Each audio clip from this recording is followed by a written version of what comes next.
किसी महापुरुष ने कहा था कि जिसके पीछे दुनिया भाग रही है आप उसके पीछे भागोगे तो कोई फायदा नहीं है, कोई अलग रास्ता लेके निकलना चाहिए। और उसी अलग रास्ते की अपन बात कर लेंगे क्योंकि काफी खास चीजें आपको यहाँ पर देखने को मिलेगी। तो ऐसा व्यू पॉइंट दूंगा जो आपको यूट्यूब पर कोई नहीं देगा, तो वीडियो को स्टार्टिंग से एंड तक देखना ही है, इसके अलावा कोई उपाय ही नहीं है। बाकी वीडियो को लाइक नहीं किया तो लाइक के बटन को दबा दो, सीधा अपन वीडियो में चलते हैं। तो अपन आज बात कर रहे हैं ऑगमोंट इंटरप्राइजेस के आईपीओ के रिव्यू की। अभी ये आईपीओ के बारे में बात करने से ज्यादा स्पेशल है इस कंपनी के बारे में बात करना। अभी आपको लग रहा होगा इतनी अच्छी अच्छी बातें क्यों कर रहा भाई, भाई अच्छी बातें करना पड़ेगा क्योंकि इससे भी अच्छी बातें करने वाला आईपीओ मार्केट में ओपन है ना।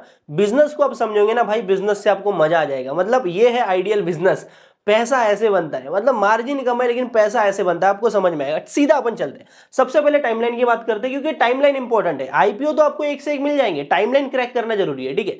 तो 21 अगस्त को आईपीओ मार्केट में ओपन हो चुका है, मतलब आज ये ओपन हो चुका है और 25 अगस्त तक आप इसमें अप्लाई कर सकते हो। रीजन क्या है, बीच में वीकेंड आ रहा है, सैटरडे संडे आ रहा है। और सेम कहानी आपको टेम्सेंट इंस्ट्रूमेंट्स के साथ में भी देखने को मिल जाएंगी। टेम्सेंट्स का नाम लो तो भाई ऐसा लगता है कि वो कहाँ और बाकी आईपीओ कहाँ। तो ये सीन है अभी आईपीओ मार्केट में, समझेंगे अपन, कंपैरिजन वीडियो लाएंगे वहां पर समझेंगे। पर यहां पर अपन बात करते हैं ऑगमोंट की। बाकी इसके अलॉटमेंट के बेसिस की बात करें तो 27 अगस्त को क्लियर होगा और लिस्टिंग 31 अगस्त को मार्केट में होने वाली है, ठीक है। तो इस तरीके की हमको टाइमलाइन देखने को मिल रही है। और मैं आपको ऑनेस्टली बताता हूं, ये दो आईपीओ अपन अगर अपन टेम्सेंस और ऑगमोंट की बात करते हैं तो तीसरे की बात करने की जरूरत नहीं है। जो भी फंड डिप्लॉयमेंट होगा इन दो के बीच में मोस्ट प्रोबेबली काफी ज्यादा लोगों का मास मार्केट का यहीं पर होने वाला है। और पीछे से कोई अपॉर्चुनिटी बनती है तो अपन कंपैरिजन की वीडियो में क्लियर भी करने वाले, ठीक है। बाकी इशू साइज की मैं बात करूं तो 825 करोड़ का इशू देखने को मिल रहा है और कंपैरिजन वाला वीडियो नहीं है, फिर भी मैं बताऊं तो थोड़ा यहां पर टेम्सन से ज्यादा देखने को मिल रहा है। अभी इशू को थोड़ा डिकोड करते हैं।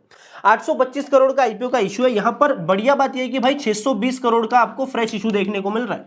मतलब जो आईपीओ का आपका पोर्शन है उसका अराउंड 75%, मतलब मेजर पोर्शन आपको देखने को मिल रहा है फ्रेश इशू का, जो कि काफी बढ़िया बात है। बाकी ऑफर फॉर सेल की बात करें तो लगभग 205, if I am not wrong, 205 crore का यहां पर ऑफर फॉर सेल देखने को मिल रहा है, ठीक है। तो इस तरीके का स्ट्रक्चर देखने को मिल रहा है। बाकी जो फ्रेश इशू का पैसा है कंपनी यूज कहां करने वाली उसकी भी बात कर लेंगे, पर उसके पहले अपने को बिजनेस को समझना पड़ेगा। और ये है सबसे इंटरेस्टिंग पार्ट वीडियो का, ठीक है। बिजनेस के ऊपर आते हैं। देखो ये जो कंपनी है ना, जैसे हम बात करते हैं एनएससी हो गया, एनएसडीएल हो गया, सीडीएस हो गया, बीएससी हो गया, वैसे ही ये गोल्ड का एनएससी है।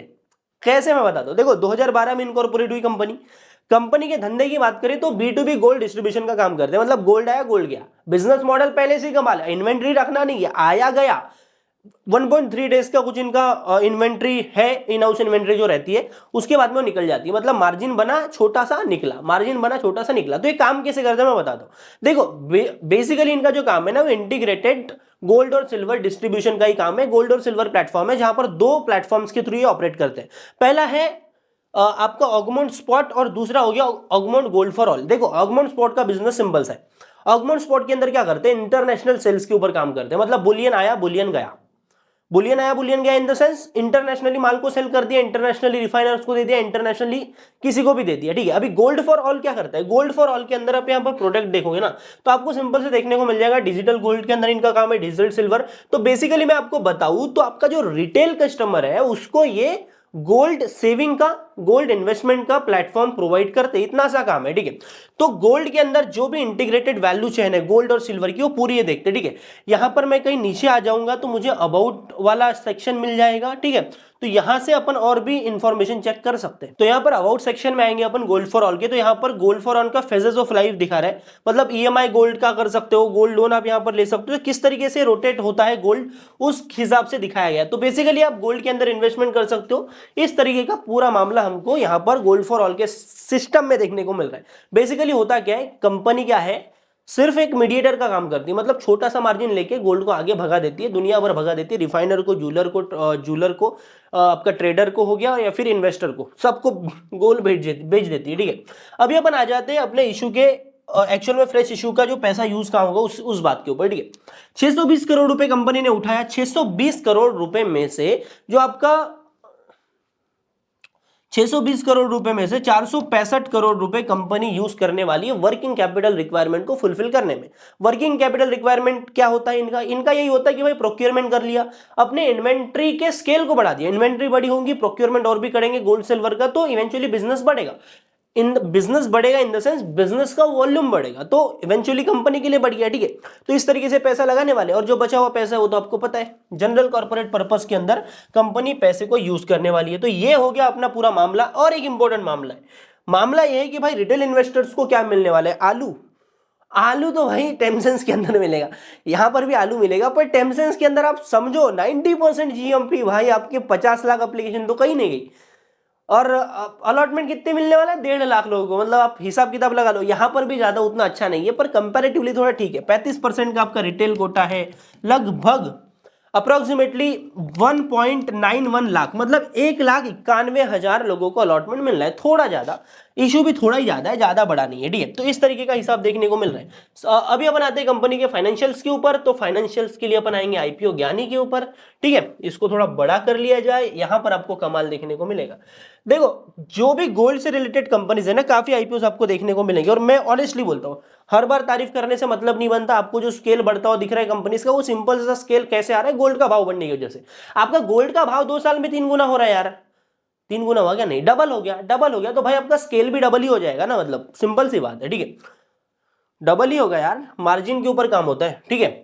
FY24 के अंदर 34,000 करोड़, अराउंड 35,000 करोड़ करे इन्होंने। FY25 के अंदर 66,000 करोड़ और FY26 के अंदर 94,000 करोड़।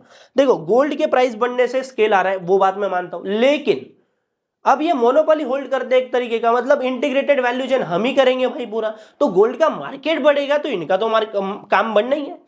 तो इवेंचुअली क्या है, जैसे एनएससी काम करता है, जैसे बीएससी काम करता है, इन्वेस्टर्स ट्रेडर्स मार्केट में बढ़ेंगे तो काम बढ़ेगा, वैसे ही गोल्ड इन्वेस्टर, गोल्ड लेने वाले, गोल्ड बेचने वाले, खरीदने वाले, गोल्ड ट्रेडर जो भी है, जूलर, रिफाइनर, बढ़ेंगे तो इनका भी काम बढ़ेगा। और वही चीज हमको देखने को मिल रही है, गोल्ड मार्केट बढ़ता ही है। तो मैंने बोला ना, प्रॉक्सी कंपनीज कैसी होती है, स्टॉक मार्केट की प्रॉक्सी कंपनी एनएससी हो गया, बीएससी हो गया, तो ये भाई गोल्ड की प्रॉक्सी कंपनी है इंडिया के अंदर, ठीक है। तो इस तरीके का हिसाब यहां पर हमको देखने को मिल रहा है। बागिया बनाते हैं एबिटा के ऊपर, तो 103 मार्जिन कमी है, 103 करोड़ का किया था यहां पर इन्होंने, FY24 के अंदर 3x हो गया। और अभी यहां पर हल्का सा जंप हमको देखने को मिल रहा है, तो एबिटा का ग्रोथ भी हमको अच्छा देखने को मिल रहा है। नेट प्रॉफिट के ऊपर आते हैं तो प्रॉफिट मार्जिन ना के बराबर है, 1% से काफी कम है। तो यहाँ पर 76 करोड़ का किया था इन्होंने, फिर 227 करोड़ पहुंचे, अभी 348 करोड़ पहुंचे। और एबिटा के ऊपर जंप मारने का मतलब यह है कि कंपनी डेट फ्री ऑपरेट करती है, debt to equity ratio nil type है, नील मतलब 0.01, डेट फ्री मॉडल के ऊपर काम करे। इसी वजह से इनका जो एक्स्ट्रा के खर्चे होते हैं, इंटरेस्ट पेमेंट हो गया, ये सारे लफड़े हो गए, नहीं करते ये लोग। मतलब बिजनेस ही प्रॉफिटेबल है, रिटर्न ऑन कैपिटल एम्प्लॉयड तगड़ा है, इन्वेंट्री भाई इन्वेंट्री पटापट घूमती है, आरओसी 70% का, आरओसी 25 में था, 40% का फिर भी बचा हुआ है, रिटर्न ऑन इक्विटी काफी तगड़ा है। अब आ जाओ पैट मार्जिन के ऊपर 0.34, और ये छोटा पैट मार्जिन देख के घबराना नहीं है भाई, कंपनी का काम ही वैसा है, मार्जिन छोटा सा लेते हैं, माल ज्यादा घुमा देते हैं, ठीक है। तो इस तरीके से काम करते हैं लोग। एबिटा मार्जिन कम है, एबिटा के ऊपर जो प्रॉफिट मार्जिन देखने को मिल रहा है वो इंपॉर्टेंट है। एबिटा के बाद में जाता ही नहीं कुछ पैसा, कैसे जाएगा, डेट टू इक्विटी रेशो 0.05 था, 0.01 हो गया। मैंने शॉर्ट बनाया था ना, उसमें आपको बताया था कि FY24 का भी कंपेयर किया था, तो FY24 के अंदर और ज्यादा था। तो ये चीज है। अभी पी रेशो, जब इतना बड़ा स्केल, इतना सा प्रॉफिट, और प्रॉफिट के ऊपर भी इतना सा पी रेशो, मतलब स्केल के कंपेयर में आप देखोगे ना तो भाई काफी खतरनाक है। मतलब 94,000 करोड़ की सेल, 7,000 करोड़ की मार्केट कैप, क्या सस्ती होगी कंपनी, आप ये समझो। ये 20 का पी रेशो मिल रहा है इनको, मार्केट मेकर वाली कंपनी, मार्केट मेकर कैटेगरी के अंदर रहती है प्रॉक्सी कंपनी, सस्ता ही है। आप बोलते हो ना डिसेंट डिसेंट कैसे बोलता है हर बार, ये बोलता हूं भाई सस्ता है ये, है ना, ये सस्ता है, ये लॉन्ग टर्म प्लेयर है, ठीक है। इन्वेस्ट मत कर देना, अपने हिसाब से करना, मैं डेटा आपको बता रहा हूँ, डेटा देख के मुझे मजा आ रहा है बस, ठीक है। तो इस तरीके का हाल हमको देखने को मिल रहा है। तो अभी अपन आ जाते हैं, अभी क्या ही आना है, ये हो गया सारा चीज। अभी वैल्यू की बात कर लेते हैं थोड़ा सा। देखो प्राइस टू अर्निंग रेशियो अभी आपको क्या देखने को मिल रहा है वो भी समझ लेते हैं। यहां पर आ जाते हैं ऑगमोन के अंदर, 780 रुपए से 788 रुपीज पर शेयर का इन्होंने प्राइस बैंड रखा है। 38% का यहां पर देखने को मिल रहा है आपका जीएमपी। लेकिन मुझे क्या लग रहा है ना, यहां पर अगर QYB एक बार आ गया तो भाई तगड़ी लिस्टिंग होने वाली, इसके भी ऊपर होने के पूरे पूरे चांसेस है, क्योंकि सप्लाई टेमसेंस के कंपेयर में ऑलमोस्ट सिमिलर है। अगर QYB ने कमाल कर दिया कि मुझे तो जी ऐसे कंपनी में जाना है जो कि प्रॉक्सी कंपनी है और ऐसे में QYB का इंटरेस्ट होता है, तो यहां पर आईपीओ में धमाका हो सकता है। कुल मिलाकर मैं बोलूं तो टेमसेंस तो अच्छा है ही, मैं ना नहीं बोल रहा उसमें अप्लाई करने, पर कहीं ना कहीं अपना डाइवर्सिफिकेशन इधर भी अपन कर लेंगे। और मेरा तो भाई फोकस रहने वाला है, ठीक है। भले ही प्रॉफिट कम हो लेकिन थोड़े अलॉटमेंट के चांसेस ज्यादा रहेंगे, क्योंकि 90% का जीएमपी देके पूरी दुनिया भागेंगी यार उधर। उधर 50 लाख पड़ेगा तो इधर हो सकता है कि 35 लाख ही रुक जाए, तो थोड़ा एज यहां पर मिलता है। बाकी कंपैरिजन का वीडियो लाऊंगा, कमेंट में कंपैरिजन अगर स्पैम कर दोगे तो भाई मैं ला रहा हूं वीडियो, कंपैरिजन को कोई दिक्कत नहीं। बाकी वीडियो को लाइक नहीं किया तो कर लो यार, टेलीग्राम चैनल का लिंक डिस्क्रिप्शन में ज्वाइन करो, 1 लाख सब्सक्राइबर्स का टारगेट है, सब्सक्राइब कर लो, बेल आइकन कॉल पर सेट कर लो। बाकी मैं मिलता हूं आपसे अगले वीडियो में, तब तक के लिए बाय बाय, टाटा, जय हिंद, जय भारत।